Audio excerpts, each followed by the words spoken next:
Halo Sobat Kompas TV Banjarmasin, senang sekali bisa kembali menyapa Anda di Jejak Digital, program yang merekam setiap peristiwa penting di Banua kita. Hari ini Jumat 9 Januari 2026.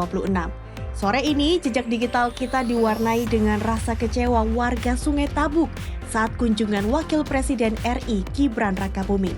Kita juga akan melihat kondisi Sungai Lulut yang sudah 2 minggu terendam, hingga kisah warga yang bertahan tidur di atas panggung.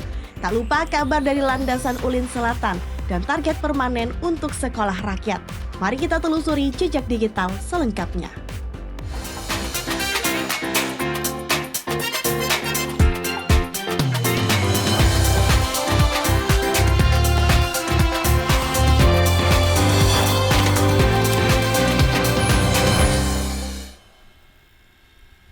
Sobat, kunjungan Wakil Presiden Gibran Rakabuming ke Sungai Tabuk Keramat ternyata meninggalkan rasa kecewa bagi sebagian warga. Puluhan warga yang sudah menunggu di titik terparah merasa sedih karena Wapres hanya mengunjungi kawasan yang dekat dengan daratan. Padahal, warga ingin sekali menyampaikan langsung keluhan dan menagih solusi biar desa mereka gak lagi jadi langganan banjir. Wah, semoga aspirasi warga ini tetap bisa sampai ke pusat ya, walaupun nggak sempat tatap muka langsung. Antusiasme warga desa Sungai Tabuk Keramat sejak Kamis pagi berubah menjadi kekecewaan. Warga telah berkumpul di titik banjir dengan kedalaman 60 cm, berharap Wakil Presiden Gibran Rakabuming melihat langsung penderitaan warga yang sudah berlangsung hampir 1 bulan. Namun, Wapres hanya mengunjungi titik yang berdekatan dengan daratan tinggi dan tidak melanjutkan perjalanan ke permukiman warga yang lebih dalam. Warga menilai kunjungan tersebut tidak memotret kondisi real di lapangan, padahal mereka ingin menagih solusi jangka panjang agar tidak lagi menjadi langganan banjir. Kalau Pak Gibran bujur-bujur benar-benar ya kalau benar-benar rakyat peduli dengan masyarakat Sungai Tabuk, bantulah kami orang Sungai Tabuk. Nah, Kalimantan Selatan. ya Sungai Tabuk Keramat. Tak hanya warga setempat, belasan warga dari desa Pembantanan juga turut hadir dengan menggunakan perahu. Warga rela menempuh perjalanan selama 30 menit menembus genangan air hanya untuk menyampaikan keluh kesah terkait banjir tahunan yang kian membebani ekonomi mereka. Kalau bisa kan diusahakan ya Allah kayak itu supaya kada banjir lagi.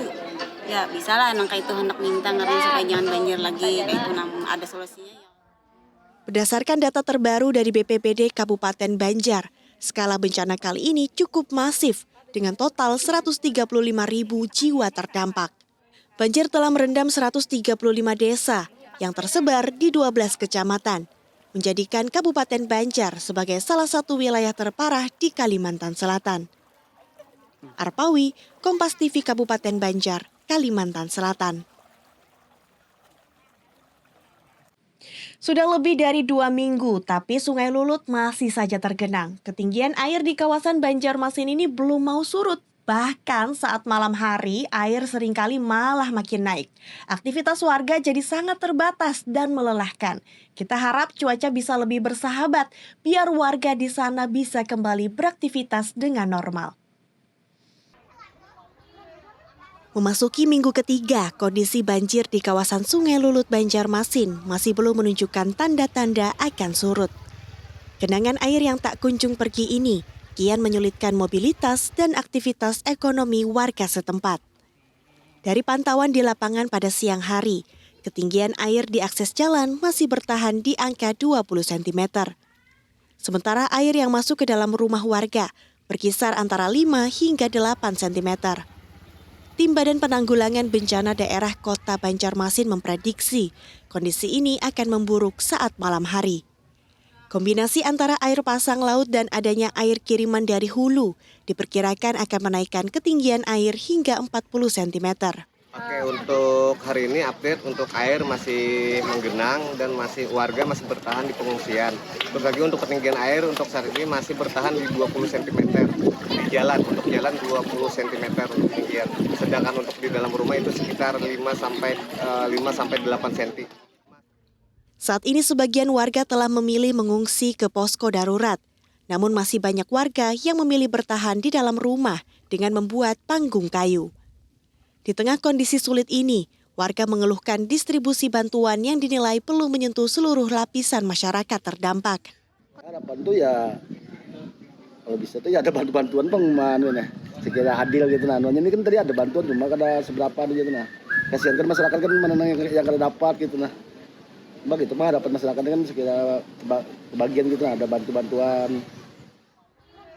Berdasarkan data terbaru, sebanyak 692 kepala keluarga atau sekitar 1.914 jiwa di kawasan Sungai Lulut terdampak langsung oleh banjir kali ini. Warga sangat berharap pemerintah dapat menjamin pemerataan logistik hingga kondisi benar-benar pulih. Saida Aisyah, Kompas TV Banjarmasin, Kalimantan Selatan. Sobat, di tengah rendaman air yang masuk ke dalam rumah, ada kisah perjuangan dari warga Sungai Lulut Dalam. Seorang warga di sana memilih untuk tidak mengungsi dan tetap bertahan di dalam rumah dengan cara tidur di atas panggung kayu yang ditinggikan. Ini bukti betapa tangguhnya warga kita, tapi tentunya kondisi ini sangat tidak nyaman untuk jangka panjang. Memasuki minggu ketiga, genangan air di kawasan Sungai Lulut Banjarmasin belum juga menunjukkan tanda-tanda akan surut. Kondisi ini memaksa warga bertahan dengan segala keterbatasan di dalam rumah yang terendam. Seperti yang dirasakan keluarga Nanang, aktivitas harian seperti memasak hingga beristirahat terpaksa dilakukan di atas panggung kayu sempit yang dibuat di dalam rumah. Genangan air setinggi 20 cm telah menutup seluruh permukaan lantai sejak 21 hari terakhir. Meski pemerintah telah menyediakan posko pengungsian, keluarga yang beranggotakan 4 orang ini memilih untuk tidak pergi. Mereka terpaksa tidur berdesakan di atas panggung tersebut karena tidak ada lagi ruang kering yang tersisa. 10 harian sudah buat nenek guring di sini. Ya, 10 harian di sini sudah guring. Ada si kain itu di bangku di luar tuh Pak, guring. Demi memberikan ruang bagi anak dan cucunya, Nanang sendiri memilih tidur di atas kursi tamu yang diganjal agar tidak terendam. Alasan keamanan dan khawatir akan kehilangan harta benda menjadi pertimbangan utama mereka untuk tetap bertahan di tengah kepungan banjir. Memang situ agak sulit, lebih baik di rumah aja. Menjaga barang-barang berharga kan? Ya, yang jelas itu menjaga itulah. Penting dulu kan kita jaga barang-barang kita yang ada sedikit-sedikit di rumah.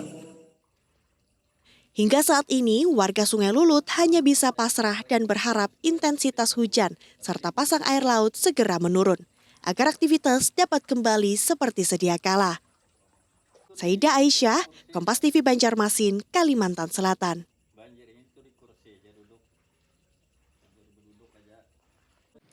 Bergeser ke Banjarbaru nih sobat, banjir juga masih betah merendam rumah-rumah di Kelurahan Landasan Ulin Selatan. Warga di sana sekarang sangat membutuhkan bantuan logistik, terutama sembako karena akses dan ekonomi yang terhambat. Yuk, buat sobat yang punya rezeki lebih, mungkin bisa sedikit berbagi untuk saudara-saudara kita yang ada di sana. Hingga Jumat siang, sedikitnya 73 unit rumah di RT 2 RW 1 Kelurahan Landasan Ulin Selatan masih terkepung banjir. Data setempat mencatat sebanyak 98 kepala keluarga atau hampir 300 jiwa terpaksa menjalani aktivitas di tengah genangan. Diketahui banjir mulai menerjang sejak 28 Desember lalu dengan ketinggian puncak mencapai 55 cm. Meski saat ini debit air mulai menurun ke angka 46 cm, kondisi tersebut masih belum memungkinkan warga untuk kembali ke rumah. Untuk bertahan, sebagian warga memilih menetap di tenda darurat BPBD maupun masjid terdekat. Ketua RT setempat menyebut, meski bantuan beras dan mie instan sudah diterima, namun warga kini sangat membutuhkan bantuan minyak goreng dan lauk pauk untuk memasak. Jadi sekarang sekitar 46 cm. Kalau untuk bantuan sendiri Pak, sampai sejauh ini?